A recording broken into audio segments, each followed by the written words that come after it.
The GOP health care bill fails and the president bans transgender people from the military. Political analyst Wendy Patrick in Lorfink joins us with This Week in Politics. Good morning, ladies. Hey, good morning, Christina. So let's begin with John McCain. Returns to the Senate. He votes no with the GOP health care plan. Surprise? Well, it took a war hero and two women to stop the legislative bullying that we saw take place over the past several weeks. We know that they were trying to write a bill that affects millions upon millions of Americans and 1/6 of our economy, and they wanted to do it in the dark of night with no hearings, without amendments, and saying, trust me, while Mitch McConnell was running to one side of the party and saying one thing and another to the other side of the party. So this fell apart, and I say bravo to Lisa Murkowski, who resisted when the Interior Secretary called and tried to bully her by threatening to pull her funding. Well, I got news for him. She's actually in charge of his funding as the chair of that Appropriations Department. And bravo to John McCain for coming back with his brain injury and fighting for the right way to do things, the right way to tackle such an important issue. Okay, Wendy, I want your thoughts because when McCain voted no, and boy, oh boy, they were trying to lobby him up until the very last second. What was your reaction when he said no and there was a gasp? You know, I wasn't surprised because one of the things that's characterized John McCain throughout his entire tenure there has been he is a maverick. He will do what he believes is right, even if it's unpopular.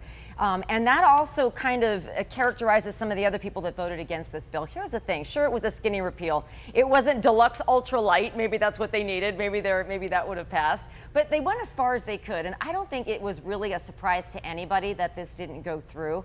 I know the gasp and there was a lot of drama and they were up all night. Gosh, they worked so hard. Can you imagine having that kind of a shift?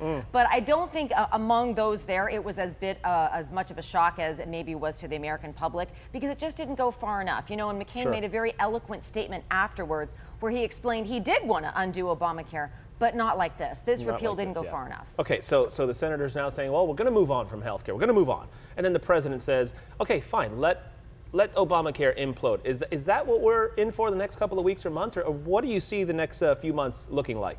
Well, part of Obamacare is dependent on discretional funding being given to make sure that those premiums stay low. And if the Senate decides to not fund that in regular spending, it could jeopardize people's premiums at home and their health care. But they don't want to see that because that will have an impact on their constituents. So what we will probably see, what we will hopefully see, is some people coming together to try to fix the problems rather than going through all of this big talk and secret plans to gut millions of people's health care. And you know, Raul, there's Wendy. part of that comes down to very practical communication, or in this case, lack thereof. You know, introducing bills at the last minute, you don't know what's in them. I mean, there are so many very real world ways in which this could be discussed across the aisle that it maybe would get us to some sort of a solution sooner rather than later. That would be in the interest of the American public. That appears to be lacking with this Congress. All right, ladies, for the record, I've proposed that we do our segment with you for like 2 hours every day because we can't keep up with all this stuff.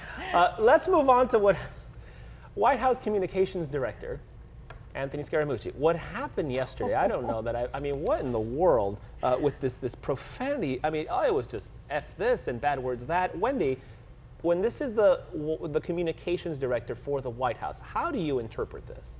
Oh, you know, Raul, I got to tell you, how do you interpret it? You know, Sarah Huckabee Sanders tried to clean it up last night and didn't do a very good job. You can't just call this language colorful, totally inappropriate. At the very least, both she and the mooch himself said it's not going to happen again. But Raul, think about the timing of this. So he comes out and does his first press conference when he was first appointed last week. He did a great job from a trial lawyer perspective. He was charismatic, he was cool, he was collected, he was calm. I mean, it was really very impressive. And then just it's been downhill since then. Yeah, that lasted about 2 days. I'd like to see him pull out of the tailspin, and it's one of the things that he's going to have to think about, whether he wants to characterize his time in that position as something that is a good thing for the country and a good thing for media relations, or the exact opposite, as we saw yesterday. Media relations? What media relations? Laura, I don't even know what your thoughts on this are. Well, Or maybe I do. Well, I mean, the mooch, as he likes to be called, is really a basic bro. This is a guy who pops off without confidence, who's all bravado, the kind of guy that a friend of mine said that we women have been avoiding in bars for decades.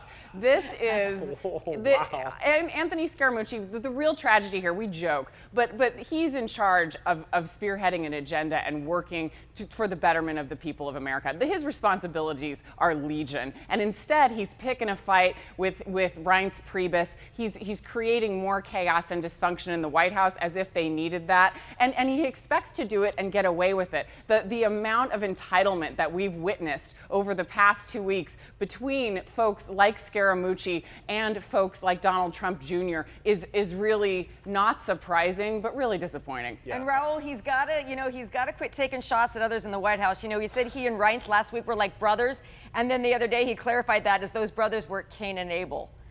Not a good comparison. Yeah, how did that end up? Yeah. I'm guessing he thinks he's Cain.